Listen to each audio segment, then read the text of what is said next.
So I think the next thing to think about here is documentation, and I would guess that most of you are probably clear on the fact that if you have documentation that's being used to explain how software works, it's relatively straightforward to understand how having access to that documentation would help you compromise the software in some way. So the more you know about a system, the more you would be able to exploit any vulnerabilities that you're able to find.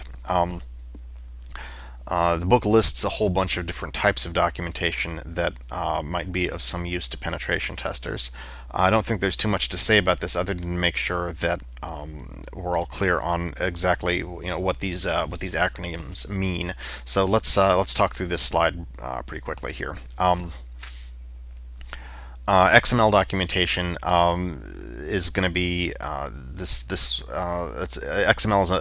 is a markup language, in very much the same way that HTML is a markup language. And if you've tried to read HTML code, that this is generally something that's designed to be human readable. So if you're able to encounter XML documentation, and quite a bit of documentation is written in XML, this is something that you can probably just sit down and read without a whole lot of trouble. And there's a couple different types of ways that the markup languages that can be used to document software, or really just about anything having to do with technology, and a couple of the acronyms are there. API documentation is going to be a little bit different. API stands for Application Programming Interface, and API documentation is going to detail how components of software talk to other components of software. So that's something that can be pretty important from a standpoint of understanding how the software works, or guessing where vulnerabilities might be. SDK is going to be a little bit different than that. And SDK stands for Software Development Kit, and SDKs are typically used by software developers to actually write the software. Now, if you know what SDK somebody's using, that's going to tell you sort of give you a lot of under the hood information about how that software works, how it might have been compiled. And if you have access to that SDK documentation, then this is something that could be useful for looking at software that was written in that SDK. Internal knowledge bases. These can be in a whole bunch of different forms. A lot of companies out there have an internal wiki site, not necessarily something that is as wide-ranging as Wikipedia, but is specific to whatever products or software that they're dealing with. And so if you're able to get access to that, you probably have bug reports or discussions of vulnerabilities or anything else that is documentation that the company may not wish to get out. So that's what this would be. Data flow diagrams are ways that companies deal with information. It can be procedures they have to do whatever it is, or their normal business processes. That can be something that describes what's going on inside their software. And configuration files are, I think, pretty self-explanatory for anybody that's looked at the way software is written. If it's configured in a certain way, that information is stored somewhere, and that's going to be a configuration file. If that's something that you have access to as a penetration tester, and you can see how that would be something that's useful, particularly if we're talking about something like, say, how is a firewall configured. Well, if you know what ports are open, that's going to make your job a lot easier. So the other thing to talk about here, well, there's a couple things. Before we jump into legal documents, there's a couple things that the book mentions here. We're on about page 43, talking about access and accounts.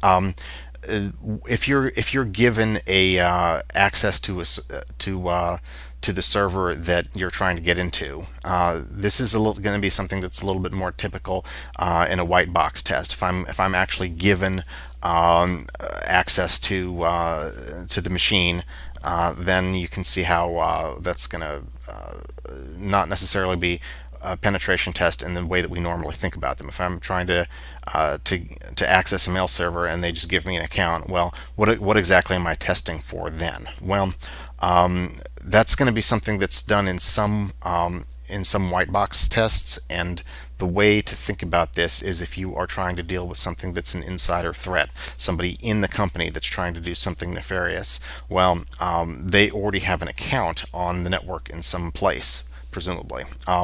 That's the kind of the definition of somebody that's an insider. So that's what you would be expecting to deal with there. Now, in a black box test, if you're trying to simulate what somebody's going to be doing from outside the company, then you're not necessarily going to be given any access to the system. If you want to be able to access data on the mail server, you've got to come up with your own login. If that's compromising an existing password, probably most commonly how that's done. But when we're looking at access that you're given to a system and the accounts that you have to deal with, then that's going to be something that gets discussed in scoping and planning as well. You want that clearly defined before the test starts. And then the other thing I think to talk about before we get to the legal documents is this idea of budget. I've mentioned that a little earlier, but what you've got for a budget is going to impact the scope, and sometimes this goes in the other direction too. If you or if you're asked to do all the tests within some sort of scope, there's going to be a budget that sort of is generated from that, and there may be some back and forth with the company that you're doing the penetration test for. How I'd like you to do this, and this is what I want to pay. Well, if you pay us this, we can only do this. So that's something that is going to come into the discussions of scope, particularly, but also, of course, planning. So. A couple other things to talk about here is that when you're doing a penetration test, there are actually sort of legal requirements to make sure that you don't accidentally go to jail. And if the documents that are summed up in this next section are pretty much the way that is. Those are agreed to, and this is more documentation, but it's not documentation in the sense of software documentation. These are legal documents that you want to make sure that you have in place before you actually try to hack into anybody's network. So, if you're dealing with a statement of work, a SOW, this is basically just something that describes what's going to be done. Should be something that's fairly straightforward. It just describes the scope of the work that you're going to be doing, what you're allowed to do, what you're not allowed to do, and that's something that both you and the company will agree to before the test starts. A master service agreement is basically sort of the reference point, the reference for SOWs that are written in the future. So if this is the first time you've ever done work for a particular company, you'd expect that you'd probably come up with a SOW and an MSA at the same time. But after you have an MSA in place, that's going to make it easier to agree to a statement of work at any point in the future, basically. If you have a non-disclosure agreement, this is something that enforces confidentiality.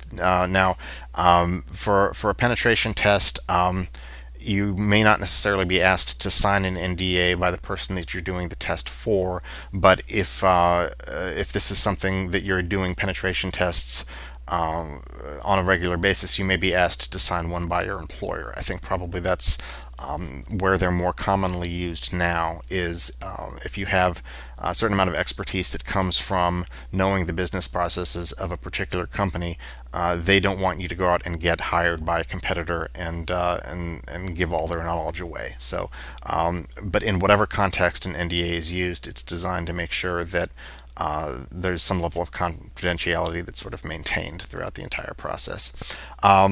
As a general rule, it's a really good idea to have some involvement with lawyers at this point. You want to make sure that there aren't techniques that are illegal wherever you are.